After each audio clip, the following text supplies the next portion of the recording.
Little table set thyself, gold ass, and cudgel out of the sack.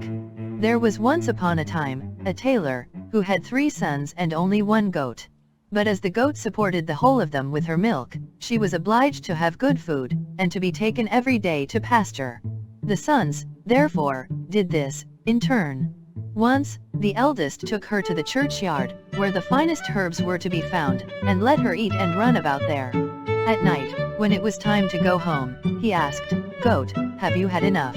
The goat answered, "I have eaten so much, not a leaf more I'll touch, ma, ma, come home." Then, said the youth, and took hold of the cord round her neck, led her into the stable and tied her up securely. "Well," said the old tailor, "has the goat had as much food as she ought?" "Oh," answered the son, "she has eaten so much, not a leaf more she'll touch." But the father wished to satisfy himself, and went down to the stable, stroked the dear animal and asked, "Goat, are you satisfied?" The goat answered, "With what should I be satisfied?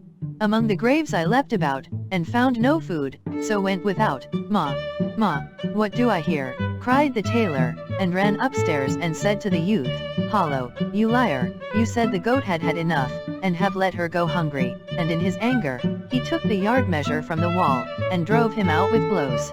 Next day, it was the turn of the second son, who looked out for a place in the fence of the garden, where nothing but good herbs grew. And the goat cleared them all off. At night, when he wanted to go home, he asked, "Goat, are you satisfied?" The goat answered, "I have eaten so much, not a leaf more I'll touch, ma, ma, come home." Then, said the youth, and led her home and tied her up in the stable. "Well," said the old tailor, "has the goat had as much food as she ought?" "Oh," answered the son, "she has eaten so much, not a leaf more she'll touch." The tailor would not rely on this, but went down to the stable and said, "Goat, have you had enough?" The goat answered, "With what should I be satisfied? Among the graves I leapt about, and found no food, so went without. Ma, ma, the godless wretch," cried the tailor, "to let such a good animal go hungry," and he ran up and drove the youth out of doors with the yard measure. Now came the turn of the third son, who wanted to do the thing well, and sought out some bushes with the finest leaves, and let the goat devour them. In the evening when he wanted to go home, he asked, "Goat, have you had enough?" The goat answered, "I have eaten so much, not a leaf more I'll touch, ma, ma, come home." Then, said the youth, and led her into the stable, and tied her up. "Well," said the old tailor, "has the goat had a proper amount of food? She has eaten so much, not a leaf more she'll touch." The tailor did not trust to that, but went down and asked, "Goat, have you had enough?" The wicked beast answered, "With what should I be satisfied? Among the graves I leapt about, and found no leaves, so went without. Ma, ma." "Oh, the brood of liars," cried the tailor, "each as wicked and forgetful of his duty as the other. Ye shall no longer make a fool of me." And, quite beside himself with anger, he ran upstairs and belabored the poor young fellow so vigorously with the yard measure that he sprang out of the house. The old tailor was now alone with his goat. Next morning he went down into the stable, caressed the goat and said, "Come, my dear little animal, I myself will take you to feed." He took her by the rope and conducted her to green hedges, and amongst milfoil, and whatever else goats like to eat. "There you may for once eat to your heart's content," said he to her, and let her browse till evening. Then he asked, "Goat, are you satisfied?" She replied, "I have eaten so much, not a leaf more I'll touch, ma, ma, come home." Then, said the tailor, and led her into the stable, and tied her fast. When he was going away, he turned round again and said, "Well, are you satisfied for once?" But the goat did not behave better to him, and cried, "With what should I be satisfied? Among the graves I leapt about, and found no leaves, so went without. Ma, ma." When the tailor heard that, he was shocked, and saw clearly that he had driven away his 3 sons without cause. "Wait, you ungrateful creature," cried he, "it is not enough to drive you forth, I will mark you so that you will no more dare to show yourself amongst honest tailors." In great haste, he ran upstairs, fetched his razor, lathered the goat's head, and shaved her as clean as the palm of his hand. And as the yard measure would have been too good for her, he brought the horsewhip, and gave her such cuts with it that she ran away with mighty leaps. When the tailor was thus left quite alone in his house, he fell into great grief, and would gladly have had his sons back again. But no one knew whither they were gone. The eldest had apprenticed himself to a joiner, and learnt industriously and unweariedly, and when the time came for him to go on his travels, his master presented him with a little table which had no unusual appearance, and was made of common wood.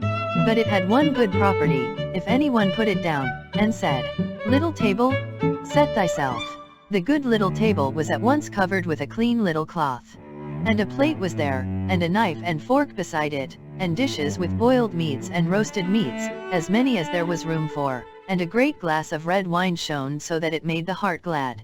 The young journeyman thought, "With this you have enough for your whole life," and went joyously about the world, and never troubled himself whether an inn was good or bad, or if anything was to be found in it or not.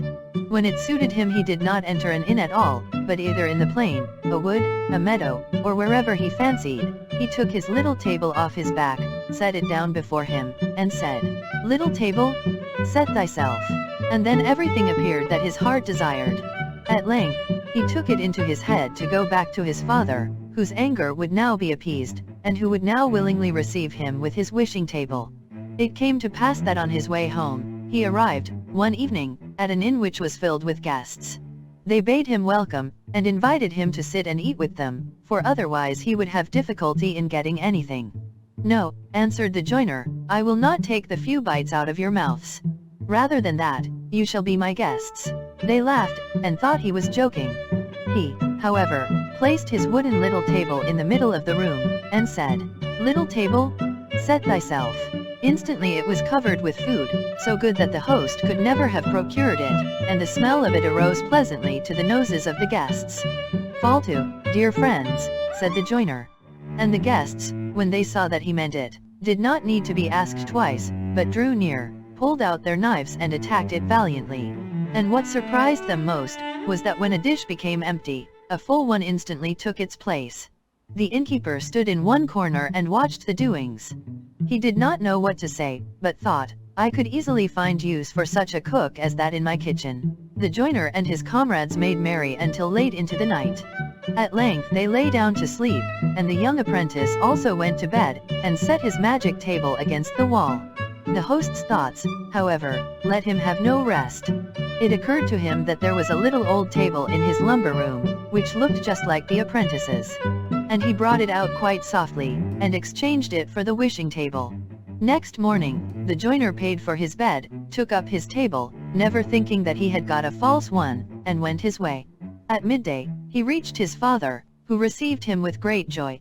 "Well, my dear son, what have you learned?" said he to him. "Father, I have become a joiner."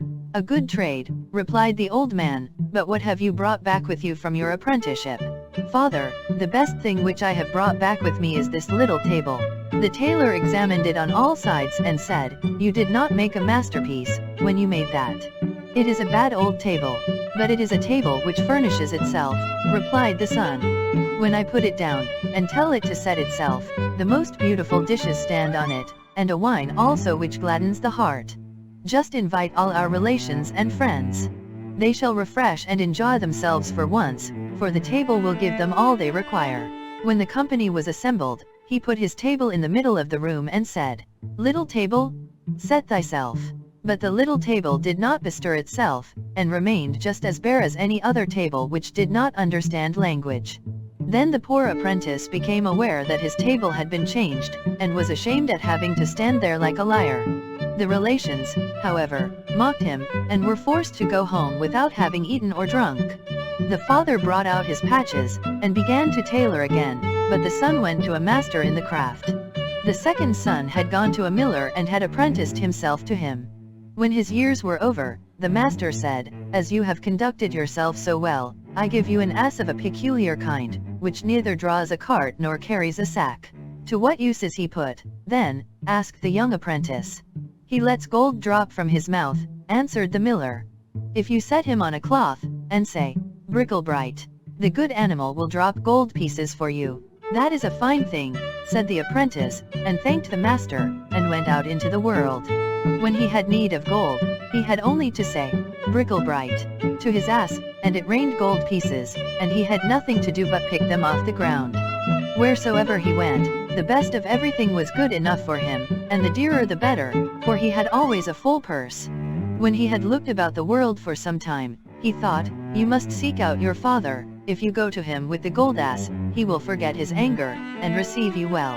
It came to pass, that he reached the same public house in which his brother's table had been exchanged. He led his ass by the bridle, and the host was about to take the animal from him to tie him up, but the young apprentice said, "Don't trouble yourself. I will take my grey horse into the stable, and tie him up myself, for I must know where he stands." This struck the host as odd, and he thought that a man who was forced to look after his ass himself, could not have much to spend. But when the stranger put his hand in his pocket and brought out 2 gold pieces, and said he was to provide something good for him, the host opened his eyes wide, and ran and sought out the best he could muster. After dinner, the guest asked what he owed. The host did not see why he should not double the reckoning, and said the apprentice must give 2 more gold pieces. He felt in his pocket, but his gold was just at an end. "Wait an instant, sir host," said he, "I will go and fetch some money," but he took the tablecloth with him. The host could not imagine what this could mean, and being curious, stole after him, and as the guest bolted the stable door, he peeped through a hole left by a knot in the wood. The stranger spread out the cloth under the animal and cried, "Bricklebright," and immediately the beast began to let gold pieces fall, so that it fairly rained down money on the ground. "Ah, my word," said the host, "ducats are quickly coined there. A purse like that is not amiss." The guest paid his score, and went to bed, but in the night the host stole down into the stable, led away the master of the mint, and tied up another ass in his place. Early next morning, the apprentice went away with the ass, and thought that he had his gold ass. At midday he reached his father, who rejoiced to see him again, and gladly took him in. "What have you made of yourself, my son?" asked the old man. "A miller, dear father," he answered. "What have you brought back with you from your travels?" "Nothing else but an ass." "There are asses enough here," said the father. "I would rather have had a good goat." "Yes," replied the son, "but it is no common ass, but a gold ass. When I say, Bricklebright, the good beast opens its mouth and drops a whole sheetful of gold pieces. Just summon all our relations hither, and I will make them rich folk." "That suits me well," said the tailor, "for then I shall have no need to torment myself any longer with the needle," and he ran out and called the relations together. As soon as they were assembled, the miller bade them make way, spread out his cloth, and brought the ass into the room. "Now watch," said he, and cried, "Bricklebright." But no gold pieces fell, and it was clear that the animal knew nothing of the art, for every ass does not attain such perfection.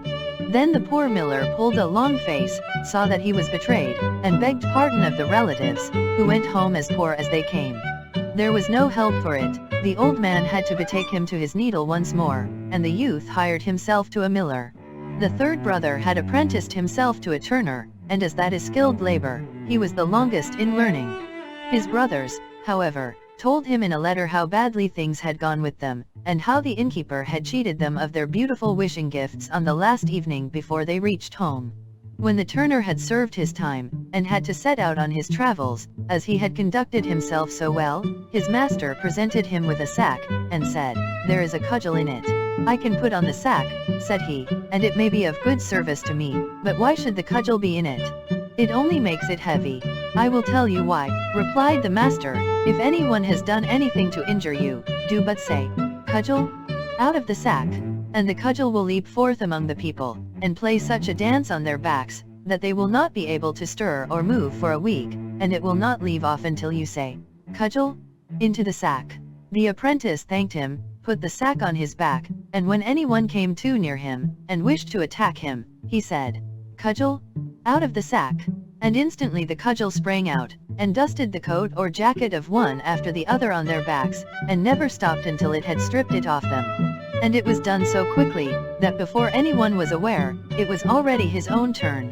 In the evening, the young turner reached the inn where his brothers had been cheated. He laid his sack on the table before him, and began to talk of all the wonderful things which he had seen in the world. "Yes," said he, "people may easily find a little table which will cover itself, a gold ass, and things of that kind, extremely good things which I by no means despise, but these are nothing in comparison with the treasure which I have won for myself, and am carrying about with me in my sack there."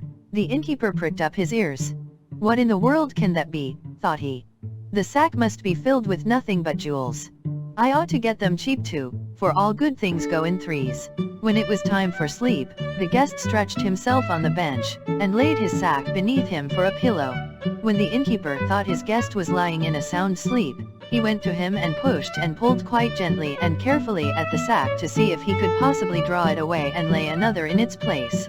The turner had, however, been waiting for this for a long time, and now, just as the innkeeper was about to give a hearty tug, he cried, "Cudgel! Out of the sack!"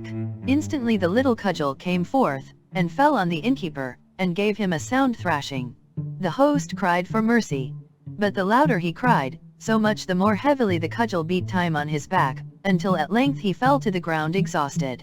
Then the turner said, "If you do not give back the little table that sets itself, and the gold ass, the dance shall begin afresh."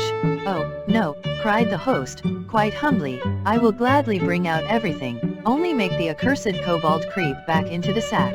Then said the apprentice, "I will let mercy take the place of justice, but beware of getting into mischief again." So he cried, "Cudgel! Into the sack, and let him have rest." Next morning, the turner went home to his father with the wishing table, and the gold ass. The tailor rejoiced when he saw him once more, and asked him likewise what he had learned in foreign parts. "Dear father," said he, "I have become a turner." "A skilled trade," said the father. "What have you brought back with you from your travels?" "A precious thing, dear father," replied the son, "a cudgel in the sack." "What?" cried the father, "a cudgel? That's worth your trouble, indeed. From every tree you can cut one for yourself. But not one like this, dear father. If I say, 'Cudgel! Out of the sack!' the cudgel springs out and leads anyone, who means ill by me, a weary dance, and never stops until he lies on the ground and prays for fair weather. Look you, with this cudgel have I got back the wishing table and the gold ass, which the thievish innkeeper took away from my brothers. Now let them both be sent for, and invite all our kinsmen. I will give them to eat and to drink, and will fill their pockets with gold into the bargain." The old tailor would not quite believe, but nevertheless got the relatives together. Then the turner spread a cloth in the room, and let in the gold ass, and said to his brother, "Now, dear brother, speak to him." The miller said, "Bricklebright," and instantly the gold pieces fell down on the cloth like a thundershower, and the ass did not stop until every one of them had so much that he could carry no more. "I can see in your face that you also would have liked to be there." Then the turner brought the little table, and said, "Now, dear brother, speak to it." And scarcely had the carpenter said, "Little table, set thyself," then it was spread, and covered with the most exquisite dishes. Then such a meal took place as the good tailor had never yet known in his house. The whole party of kinsmen stayed together till far in the night, and were all merry and glad. The tailor locked away needle and thread, yard measure, and goose, in a press, and lived with his 3 sons in joy and splendor. What, however, has become of the goat, who was to blame for the tailor driving out his 3 sons? That I will tell you. She was ashamed that she had a bald head, and ran to a fox's hole and crept into it. When the fox came home, he was met by 2 great eyes shining out of the darkness, and was terrified and ran away. A bear met him, and as the fox looked quite disturbed, he said, "What is the matter with you, brother fox? Why do you look like that?" "Ah," answered Redskin, "a fierce beast is in my cave and stared at me with its fiery eyes." "We will soon drive him out," said the bear, and went with him to the cave and looked in. But when he saw the fiery eyes, fear seized him likewise. He would have nothing to do with the furious beast, and took to his heels. The bee met him, and as she saw that he was ill at ease, she said, "Bear, you are really pulling a very pitiful face. What has become of all your jollity?" "It is all very well for you to talk," replied the bear, "a furious beast with staring eyes is in Redskin's house, and we can't drive him out." The bee said, "Bear, I pity you. I am a poor weak creature, whom you would not turn aside to look at. Yet I believe I can help you." She flew into the fox's cave, lighted on the goat's clean, shaved head, and stung her so hard that she sprang up crying, "Ma, ma," and ran forth into the world like mad, and to this hour no one knows where she has gone.